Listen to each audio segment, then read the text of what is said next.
इसको पढ़ने के पीछे मेरी दो वजह है। मैं अपने आप को एक इलेक्ट्रॉन मानूं तो मैं बिस्किट को किस तरीके से खाऊंगा, एक बिस्किट खाया उसके बाद दूसरा बिस्किट खाऊंगा। तो अगर मैं एक इलेक्ट्रॉन हूं तो मैं एक एक क्वांटा को, एक एक एनर्जी के छोटे पैकेट को क्या कर रहा हूं, एब्जॉर्ब कर रहा हूं। भाई जब हमने दोनों मॉडल पढ़ लिए तो कायदे से हमें तीसरा मॉडल स्टार्ट करना चाहिए था, बोर मॉडल। लेकिन हम क्या पढ़ रहे हैं, क्वांटम थ्योरी ऑफ रेडिएशन। क्यों पढ़ रहे हैं कि जो लाइट है, जो इलेक्ट्रोमैग्नेटिक वेव है, वो कब पार्टिकल की तरह बिहेव करती है और कब वेव की तरह बिहेव करती है। इस कॉन्सेप्ट की हमें ज़रूरत क्यों पड़ी। साइंटिस्ट अपना कोई कॉन्सेप्ट या थ्योरी दे रहा है तो उसके पीछे कोई ना कोई वजह रही होगी। हाइजन ने 1678 में अपनी theory the, wave theory of radiation. अगर हम लाइट को वेव मान ले तो हम लाइट की कुछ प्रॉपर्टीज को अच्छे से एक्सप्लेन कर सकते हैं। Hello India's future, welcome to all of you the mind physics. और आज मैं आपके लिए एटॉमिक स्ट्रक्चर का लेक्चर नंबर 8 लेकर आया हूं। और आज के इस लेक्चर में हमें पढ़ना है क्वांटम थ्योरी ऑफ रेडिएशन। इस टॉपिक को स्टार्ट करने से पहले एक इंपॉर्टेंट बात, जब ये लेक्चर पूरा खत्म हो जाए तो इस वीडियो के डिस्क्रिप्शन में जाना, वहां आपको एक डीपीपी की लिंक मिलेगी, उसको डाउनलोड करके अच्छे से सॉल्व करना और उसका जो वीडियो सॉल्यूशन है वो आपको इस चैनल पे प्रोवाइड कर दूंगा। ठीक है, अब सुनो। अब इस टॉपिक को हमें पढ़ना है, लेकिन क्यों पढ़ना है पहले वो, ठीक है। अब इसको पढ़ने के पीछे मेरी दो वजह है। क्या दो वजह है? लास्ट क्लास में हमने एटॉमिक मॉडल स्टार्ट किया था और हमने बताया था कि हमें टोटल 3 एटॉमिक मॉडल पढ़ने हैं। पहला थॉमसन का एटॉमिक मॉडल, दूसरा रदरफोर्ड का एटॉमिक मॉडल और तीसरा है बोर मॉडल। दो मॉडल हम अच्छे से पढ़ चुके हैं, थॉमसन का एटॉमिक मॉडल और रदरफोर्ड का एटॉमिक मॉडल। ये दोनों मॉडल हम अच्छे से पढ़ चुके हैं। तीसरा हमें पढ़ना है बोर मॉडल। भाई जब हमने दोनों मॉडल पढ़ लिए तो कायदे से हमें तीसरा मॉडल स्टार्ट करना चाहिए था, बोर मॉडल। लेकिन हम क्या पढ़ रहे हैं, क्वांटम थ्योरी ऑफ रेडिएशन। क्यों पढ़ रहे हैं? क्योंकि बोर मॉडल दो कॉन्सेप्ट पर बेस्ड है। पहला रदरफोर्ड का एटॉमिक मॉडल और दूसरा क्वांटम थ्योरी ऑफ रेडिएशन। तो भैया रदरफोर्ड मॉडल तो हमने पढ़ लिया, लेकिन क्वांटम थ्योरी ऑफ रेडिएशन हमने नहीं पढ़ा। तो हम पहले पढ़ेंगे क्वांटम थ्योरी ऑफ रेडिएशन और उसके बाद हम पढ़ेंगे बोर मॉडल, ताकि हम बोर मॉडल को एकदम अच्छे से समझ सके। ठीक है, ये तो पहली थी।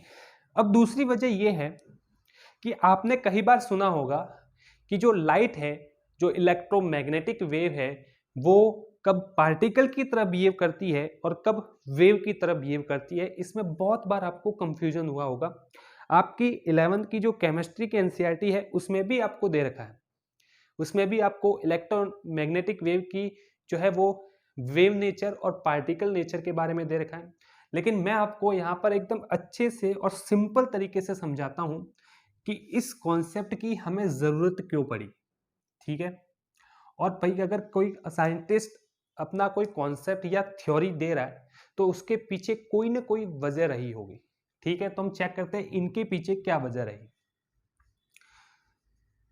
ठीक है, सबसे पहले इस टॉपिक को स्टार्ट करने से पहले मैं आपको दो बेसिक सी बातें बताता हूं, वो ये जिसमें हर किसी को कंफ्यूजन है।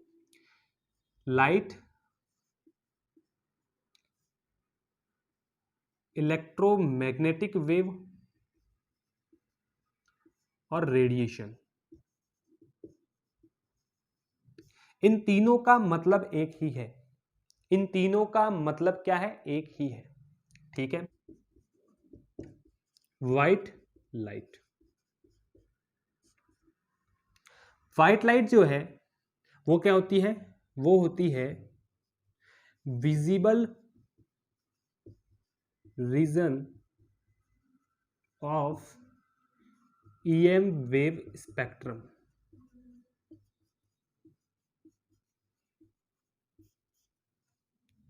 यानी व्हाइट लाइट जो है वो इलेक्ट्रोमैग्नेटिक वेव का एक छोटा सा पार्ट है। कौन सा पार्ट?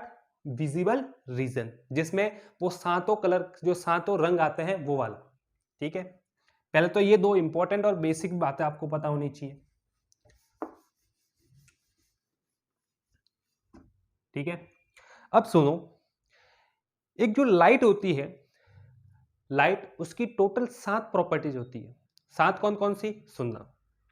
सबसे पहली होती है रिफ्लेक्शन, दूसरी होती है रिफ्रैक्शन, और तीसरी होती है डिफ्रैक्शन, फोर्थ है इंटरफेरेंस, फिफ्थ है पोलराइजेशन, सिक्स्थ है डिस्पर्शन, और सेवंथ है स्कैटरिंग।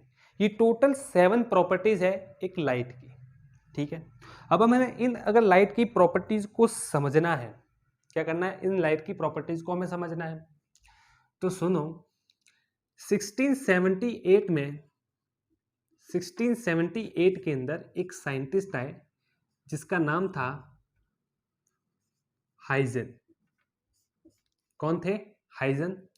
और हाइजन ने 1678 में अपनी एक थ्योरी दी जिसका नाम था वेव थ्योरी ऑफ रेडिएशन। वैसे तो इस थ्योरी को हम पढ़ेंगे फिजिक्स के अंदर, लेकिन मैं इसकी जो बेसिक बात है, जो इंपॉर्टेंट बात है, वो यहां पे बताता हूं। उन्होंने, हाइजन ने 1678 में अपनी theory the wave theory of radiation. ठीक है, और उन्होंने अपनी इस थ्योरी में बोला कि जो लाइट है वो एक वेव की तरह बिहेव करती है। किसकी तरह बिहेव करती है, एक वेव की तरह बिहेव करती है। अगर हम लाइट को वेव मान ले, तो हम लाइट की कुछ प्रॉपर्टीज को अच्छे से एक्सप्लेन कर सकते हैं। सारी प्रॉपर्टीज को नहीं, कुछ प्रॉपर्टीज को, टोटल 5 प्रॉपर्टीज को हम अच्छे से एक्सप्लेन कर सकते हैं। कौन कौन सी, सुनना। एक रिफ्लेक्शन, दूसरा रिफ्रैक्शन, तीसरा डिफ्रैक्शन, इंटरफेरेंस, और फिफ्थ है पोलराइजेशन। इन 5 प्रॉपर्टीज को हम अच्छे से एक्सप्लेन कर सकते हैं। कब, अगर हम लाइट को वेव माने तब। ठीक है, कहानी अच्छी चल रही थी। बाद में कुछ साइंटिस्ट फोटो इलेक्ट्रिक इफेक्ट को इस थ्योरी से समझाने की कोशिश कर रहे थे, लेकिन वो फोटो इलेक्ट्रिक इफेक्ट को इस थ्योरी से नहीं समझा पाए।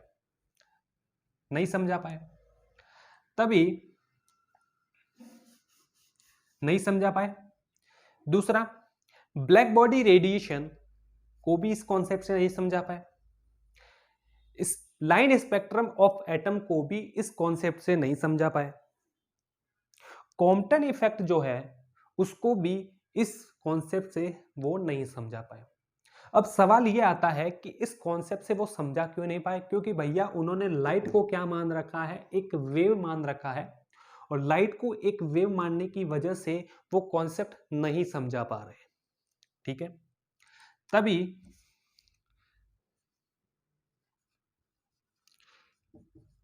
ईयर 900 में एक साइंटिस्ट आते हैं प्लांक। कौन आते हैं, प्लांक। एक साइंटिस्ट आते हैं प्लांक, और प्लांक जो है वो अपनी एक नई थ्योरी लेके आते हैं जिसका नाम है quantum theory of radiation.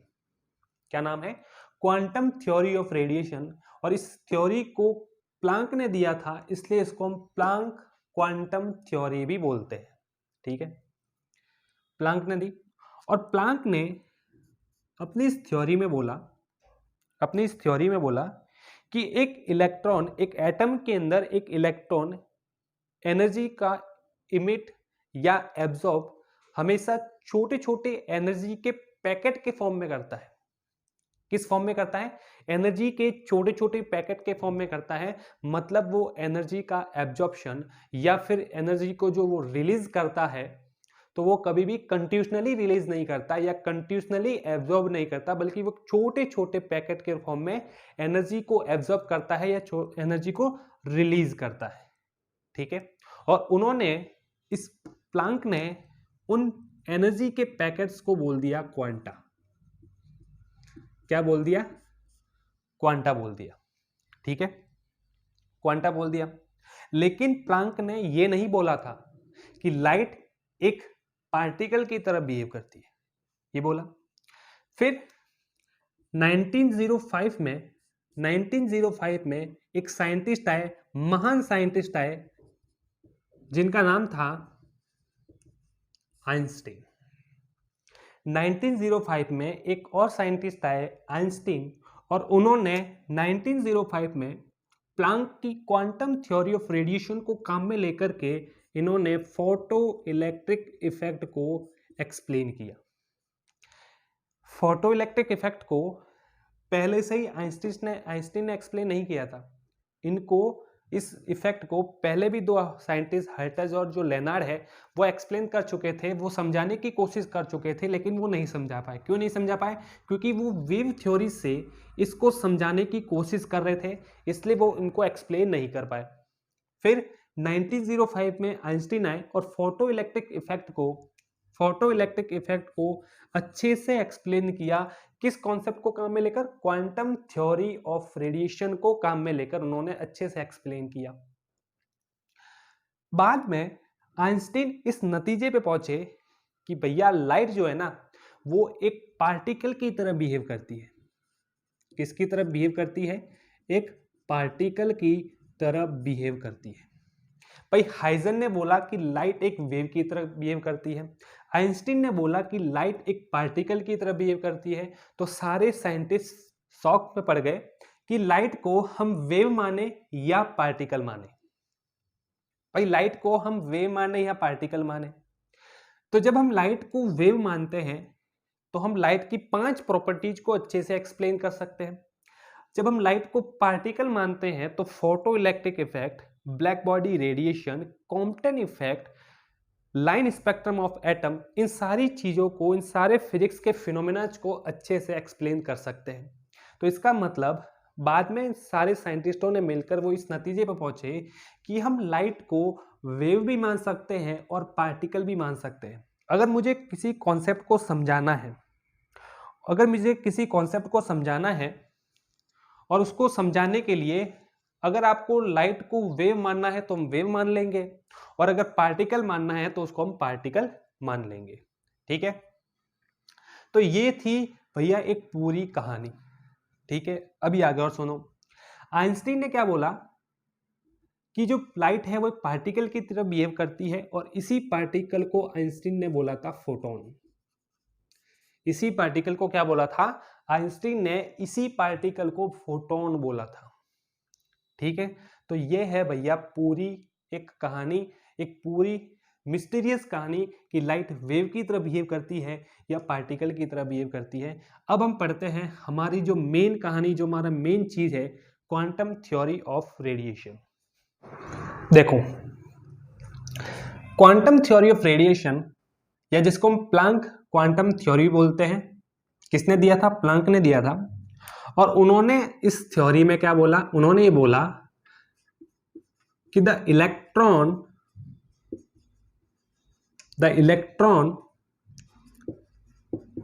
Emit या absorb energy in atom in the form of smallest packets of energy,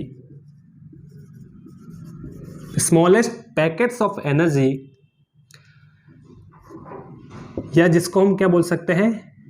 discrete. Small packets of energy called quanta. और इसी चीज को आइंस्टीन ने क्या बोला था? फोटोन। ठीक है, तो ये है क्वांटम थ्योरी ऑफ रेडिएशन या प्लैंक्स क्वांटम थ्योरी का कॉन्सेप्ट। क्या है? द इलेक्ट्रॉन एमिट या absorb energy in atom in the form of smallest packet of energy, जिसको हम बोलते हैं क्वांटा। जिसको हम क्या बोलते हैं? क्वांटा। देखो उसको कुछ इस तरीके से समझो, जैसे मान लो तुम एक पार्ले बिस्किट का पैकेट लेके आए, ठीक है, ये एक पार्ले बिस्किट है और इसके अंदर जो ये बिस्किट है, ये जो बिस्किट है इसको मैं मान लेता हूं क्वांटा। क्या मान लेता हूं? क्वांटा। ये है एक क्वांटा, या बोल सकते हैं एक फोटोन, ठीक है। तो भैया हम बिस्किट कैसे खाते हैं? क्या ये पूरा का पूरा मुंह में डाल देते हैं? नहीं, हम एक एक पीस खाते हैं, यानी हम एक एक पीस एब्जॉर्ब करते हैं, यानी हम एक एक फोटोन को, एक एक क्वांटा को क्या करते हैं? एब्जॉर्ब करते हैं। अगर मैं अपने आप को एक इलेक्ट्रॉन मानूं तो मैं बिस्किट को किस तरीके से खाऊंगा? एक बिस्किट खाया, उसके बाद दूसरा बिस्किट खाऊंगा, फिर तीसरा, फिर चौथा, ऐसे करते करते बिस्किट खाऊंगा। या फिर क्या मैं पूरा का पूरा मुंह में डालूंगा? नहीं, पूरा नहीं, एक एक पीस डालूंगा। तो अगर मैं एक इलेक्ट्रॉन हूं तो मैं एक एक क्वांटा को, एक एक एनर्जी के छोटे पैकेट को क्या कर रहा हूं? एब्जॉर्ब कर रहा हूं, ठीक है। इसी तरीके से इलेक्ट्रॉन एनर्जी का एक एक पैकेट क्या करता है? उत्सर्जित करता है, निकालता रहता है। बस यही कॉन्सेप्ट बोला क्वांटम थ्योरी ऑफ रेडिएशन में, ठीक है। अब जो इलेक्ट्रॉन जो एक एनर्जी का पैकेट निकाल रहा है, या जो एक एनर्जी का पैकेट एब्जॉर्ब कर रहा है, जिसको हम क्वांटा या फोटोन बोल रहे हैं, तो एक फोटोन, एक क्वांटा की एनर्जी कितनी होती है? एक फोटोन या एक क्वांटा की जो एनर्जी है वो लाइट की फ्रीक्वेंसी के क्या है? प्रोपोर्शनल है। अब अगर मैं इस प्रोपोर्शनल साइन को हटा दूं तो एक फॉर्मूला आता है एच न्यू। न्यू जो है, न्यू फ्रीक्वेंसी फॉर्मूला होता है सी बाय लैम्बडा, तो म्यू की जगह मैं ये रख दूं तो क्या हो जाएगा? C by lambda. एक और फॉर्मूला होता है 1 by lambda equal to mu bar. Mu bar मतलब होता है वेव नंबर। क्या होता है? Wave number. तो मैं 1 बाय लैम्बडा की जगह ये भी लिख सकता हूं, तो क्या आ जाएगा? S C mu bar. तो ये वाला फॉर्मूला इंपॉर्टेंट है, इसको अच्छे से याद रखना। ये क्या है? एक फोटोन या एक क्वांटा की एनर्जी है, ठीक है। ये हो गया। अब देखो, ये हो गया। उसके बाद हमने क्या बोला था कि आइंस्टीन आए और आइंस्टीन ने बोला कि जो लाइट है वो एक पार्टिकल की तरह बिहेव करती है, ठीक है, एक पार्टिकल की तरह बिहेव करती है, जिसको उन्होंने क्या बोल दिया? फोटोन बोल दिया। तो देखो, क्वांटा और फोटोन कोई अलग चीज नहीं है। क्वांटा बोला प्लांक ने और फोटोन किसने बोला था? आइंस्टीन ने। लेकिन दोनों का मतलब एक ही है, दोनों का एक ही मतलब है, वो क्या? स्मॉलेस्ट पैकेट ऑफ एनर्जी, ठीक है। अब देखो, जो फोटोन है वो हमेशा मोशन में रहता है, हमेशा, और वो भी स्पीड ऑफ लाइट के साथ, सी स्पीड के साथ हमेशा मोशन में रहता है। तो आइंस्टीन ने बोला कि जो इलेक्ट्रॉन, जो फोटोन है, उसकी एक और एनर्जी होती है और वो होती है E equal to M C square, equal to M C square, ठीक है। जहां m है moving mass of photon, moving mass of photon. इसके साथ एक और चीज याद रखना कि फोटोन का जो रेस्ट मास है, rest mass of photon, rest mass of photon कितना होता है? 0 होता है। कितना होता है? 0 होता है। ये चीज आप ध्यान में रखना, ठीक है। अब देखो, सवाल किस तरीके से बनते हैं, इस पे सुनना। एक तो इस फॉर्मूले को यूज करके न्यूमेरिकल्स बना सकता है, और दूसरा वो ये पूछता है कि कौन से कॉन्सेप्ट को हम वेव नेचर से समझा सकते हैं और कौन से कॉन्सेप्ट को हम पार्टिकल नेचर से समझा सकते हैं। तो पहले मैं वो चीज लिख देता हूं, ठीक है।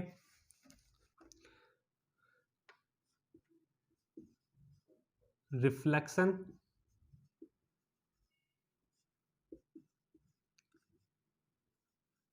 Refraction,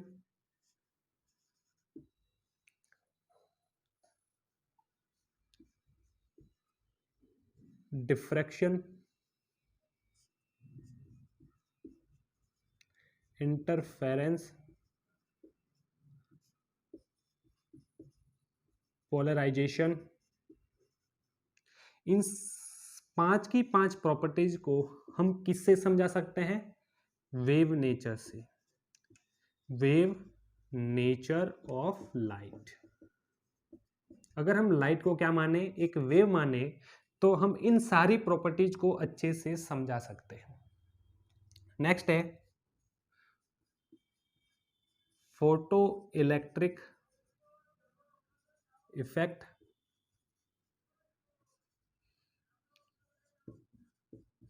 black body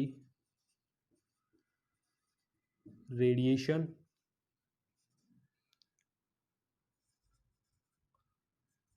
Compton effect,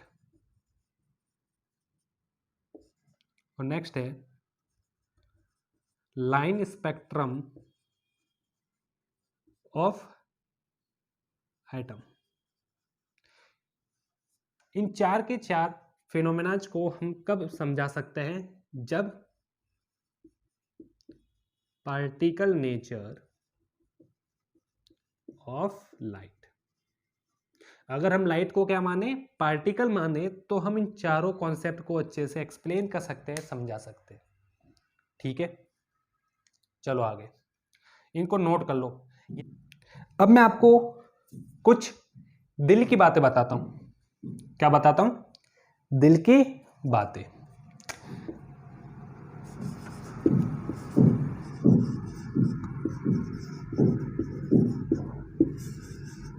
दिल की बात। फर्स्ट, अभी हमने जो एक फॉर्मूला पढ़ा है, E बराबर hc/λ, ठीक है, जिसमें h क्या है? h है प्लांक कांस्टेंट, जिसकी वैल्यू कितनी होती है? 6.62 इंटू 10⁻⁻34 जूल सेकेंड। ये इसकी वैल्यू होती है। h भी कांस्टेंट है और c भी कांस्टेंट है, ठीक है। तो मैं आपको यहां पे दो ऐसे फॉर्मूले बता रहा हूं यहां पे, वो मैंने इसी से बनाए, जिससे आपके न्यूमेरिकल्स विद इन सेकेंड्स में सॉल्व होंगे। पहला है E equal to 2 into 10⁻⁻10 divide by lambda angstrom, और ये है जूल के अंदर एनर्जी, ठीक है। एक तो आपको ये फॉर्मूला पता होना चाहिए। दूसरा, E equal to 12400 divide by lambda angstrom, और ये होती है इलेक्ट्रॉन वोल्ट में एनर्जी। आपको कुछ नहीं करना है, आपको सीधा सीधा जो वेवलेंथ दे रखी है वो एंगस्ट्रॉन वाली वेवलेंथ यहां रखनी है और सॉल्व करना है, बाकी कोई छेड़खानी नहीं करनी है इसके साथ, ठीक है। तो ये दो इंपॉर्टेंट फॉर्मूले याद कर लेना। अब इस पे सवाल किस तरीके से सॉल्व करने हैं वो मैं आगे बताता हूं। ये हो गया। अब एक कॉन्सेप्ट है, वो क्या है? सुनना। जैसे मान लो ये कोई सोर्स है, क्या है?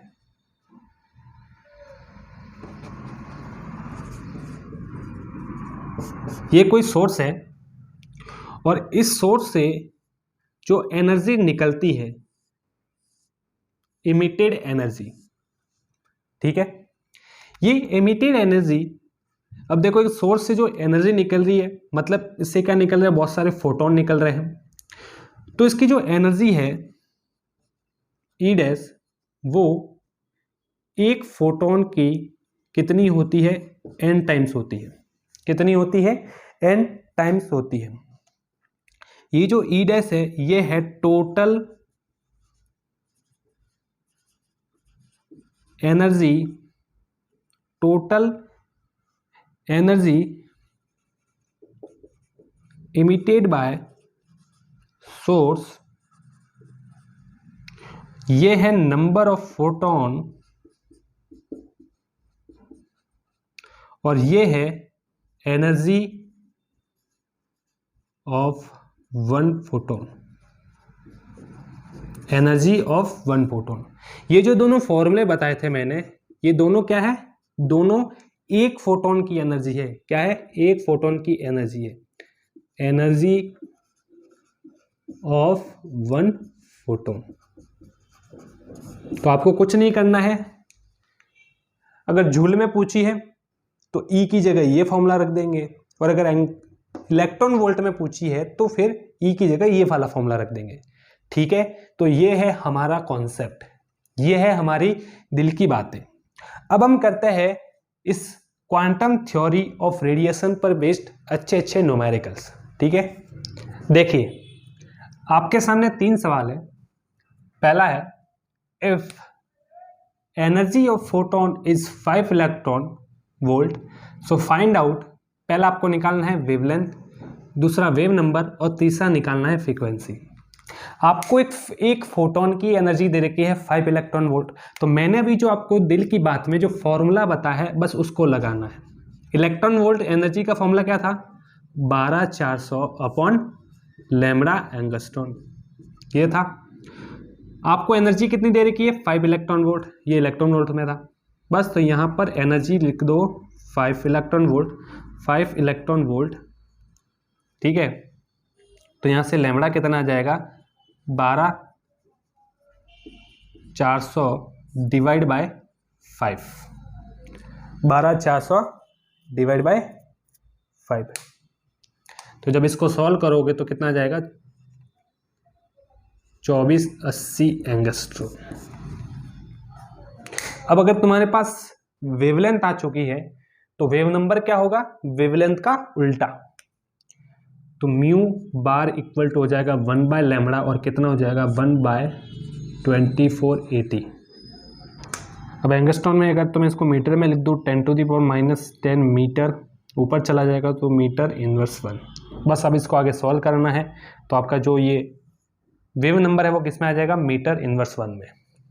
नेक्स्ट आपको फ्रीक्वेंसी निकालनी है, तो फ्रीक्वेंसी क्या होती है, mu equal to c by lambda. C कितना होता है, 3 × 10⁻8 और डिवाइड बाय लैम्बडा कितना आया है, 2480। अब दोनों ऊपर और नीचे क्या होनी चाहिए, यूनिट सेम होनी चाहिए। ऊपर कहाँ पे है, मीटर्स पर सेकेंड है, और यहाँ पे क्या है, एंगस्ट्रॉन में, तो इसको भी इसमें किस में बदलना है, मीटर में। तो क्या करेंगे, 10⁻10। बस अब आगे इसको सॉल्व करना है। जब आप इसको आगे सॉल्व करोगे, तो इसकी वैल्यू आएगी आपकी 12 × 10⁻14 सेकेंड इनवर्स 1। ठीक है, तो कुछ नहीं करना, कुछ इस तरीके से सॉल्व करना है। नेक्स्ट है, पहले यहाँ पे मैं इसको रफ कर लेता हूँ।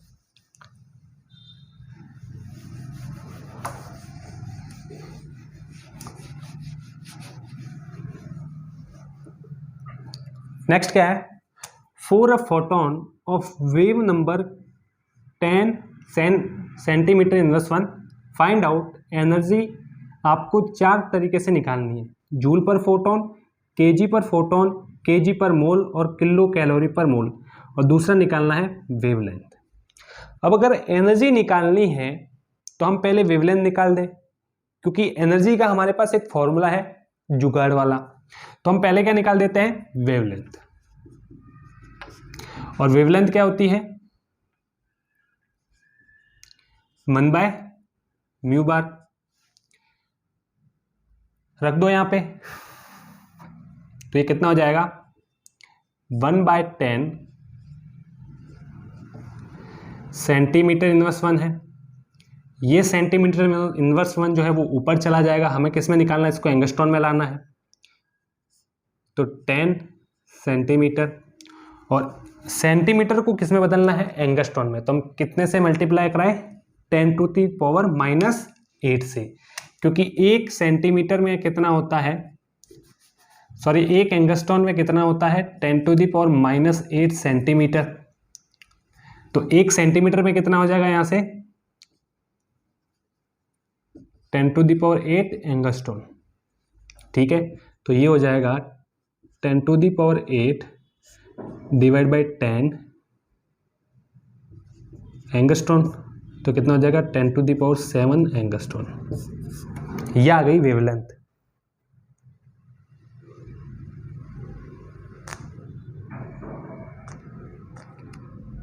ठीक है, ये आ गई वेवलेंथ। अब अगर हमारे पास वेवलेंथ है तो हम एनर्जी आराम से निकाल सकते हैं। पहले हमें किस में निकालनी है, जूल में निकालनी है। तो जूल का फॉर्मूला क्या होता है, जूल का फॉर्मूला क्या होता है, 2 into 10⁻⁻15 divide by lambda. Angstrom में कितना है, 10⁷। ये 7 ऊपर चला जाएगा, कितना हो जाएगा 2 इंटू 10⁻22 जूल पर फोटोन। जूल पर फोटोन। अब हमें निकालना है किलो जूल पर फोटोन में। ये 1 जूल पर फोटोन की एनर्जी है। अगर मैं इसको किलो जूल में चेंज कर लूं तो हमारे पास क्या आ जाएगी, किलो जूल पर फोटोन। तो उसके लिए हम क्या करें, जो 2 इंटू 10⁻22 है, इसको हम कर देते हैं 10⁻³ से मल्टीप्लाई। तो भैया हमारा बन जाएगा किलो जूल पर फोटोन वाली एनर्जी। ठीक है, तीसरा क्या निकालना है, किलो जूल पर मोल।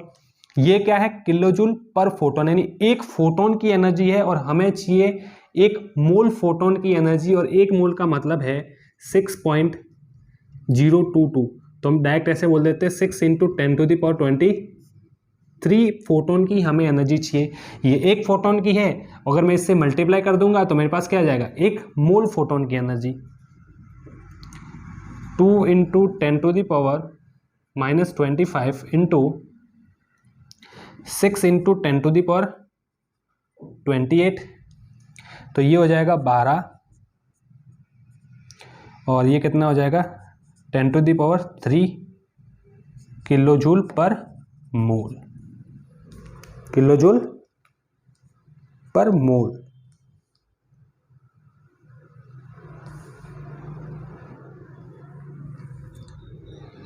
ठीक है, एक और निकालनी है किलो कैलोरी पर मोल। तो उसके लिए क्या करें, आपको एक चीज पता हो तो 1 कैलोरी के अंदर कितना जूल होता है, 4.2 जूल होता है। ठीक है, 4.2 जूल होता है। अगर मैं दोनों तरफ केजी और केजी से मल्टीप्लाई कर दूं तो मैं ऐसे बोल सकता हूं 1 किलो कैलोरी के अंदर कितना 4.2 किलो जूल होता है।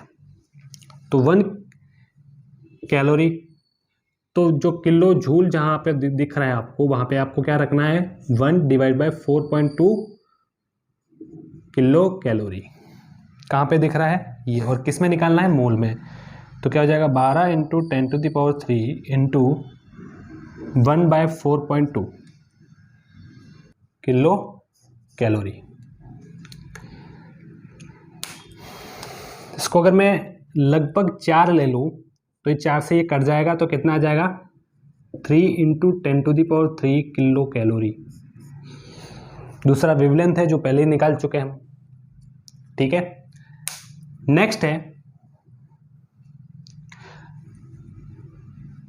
What will be number of photons of wavelength 5000 angstrom emitted by a 60 watt in 1 hour।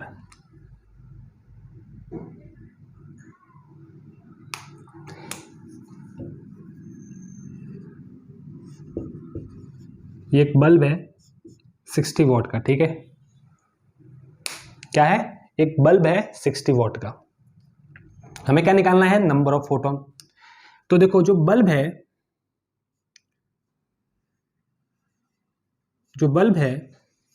वो क्या है, एक सोर्स है और इससे बहुत सारे पार्टिकल्स निकलेंगे, बहुत सारे फोटॉन्स निकलेंगे। ठीक है, और जो एक फोटोन है उस एक फोटोन की वेवलेंथ कितनी दे रखी है 5000 एंगस्ट्रॉन। और ये जो कार्यक्रम चल रहा है, जो उत्सर्जन का, जो एमिटिंग का कार्यक्रम चल रहा है, वो कितने टाइम तक चल रहा है 1 घंटे तक। तो हमें पूछा है कि जब 1 घंटे तक ये फोटोन को फेंक रहा है, निकाल रहा है, एमिट कर रहा है, तो मुझे बताओ 1 घंटे में कितने फोटोन निकले, ये पूछा है। तो सीधा सा सिंपल सा फॉर्मूला है E dash equal to NE। ठीक है, ये क्या थी, सोर्स की इमिटेड एनर्जी कहां पे है ये, लेकिन हमें तो यहाँ पे वॉट दे रखी है, मतलब हमें यहाँ पे पावर दे रखी है। तो आपको अगर पता हो तो पावर का फॉर्मूला क्या होता है, क्या होता है, energy by time, energy by time. तो E डैश की जगह हम क्या रख सकते हैं P इंटू टी, क्या रख सकते हैं P इंटू टी रख सकते हैं। तो E की जगह मैं E डैश की जगह क्या रख सकता हूं P इंटू टी, तो रख दो P into T equal to NE। P क्या है 60, वॉट का मतलब क्या होता है जूल पर सेकंड भी होता है, ठीक है। तो 60 जूल, ठीक है, जूल पर सेकंड। और हमें टाइम कितना दे रखा है 1 आवर, इसको हम सेकंड में बदल लिखते हैं 60 into 60 equal to second equal to n क्या है नंबर ऑफ फोटोन जो निकालना है, और E क्या है एक फोटोन की एनर्जी। अब इधर वाला पार्ट झूल के अंदर है तो भैया उधर वाला पार्ट भी झूल में होना चाहिए, तो हम यहाँ पे एनर्जी कौन सी ले लेते हैं, जूल वाली ले लेते हैं। क्या ले लेते हैं, जूल वाली एनर्जी ले लेते हैं। n इंटू झूल वाली एनर्जी क्या है 2 into 10 to the power minus 15 divide by angstrom, कितना है 5000। तो यहाँ से नंबर ऑफ फोटोन कितने आ जाएंगे 60 into 60 into 60 into 5000 divide by 2 into 10 to the power minus 15, ये आएंगे इतने नंबर ऑफ फोटोन। जब आप इसको कैलकुलेट करोगे, जब इसको आप सॉल्व करोगे तो total 54 into 10 to the power क्या आ जाएगा 22, ठीक है, ये आ जाएगा। देखो इस तरीके से इसको क्या करना है, सॉल्व करना है।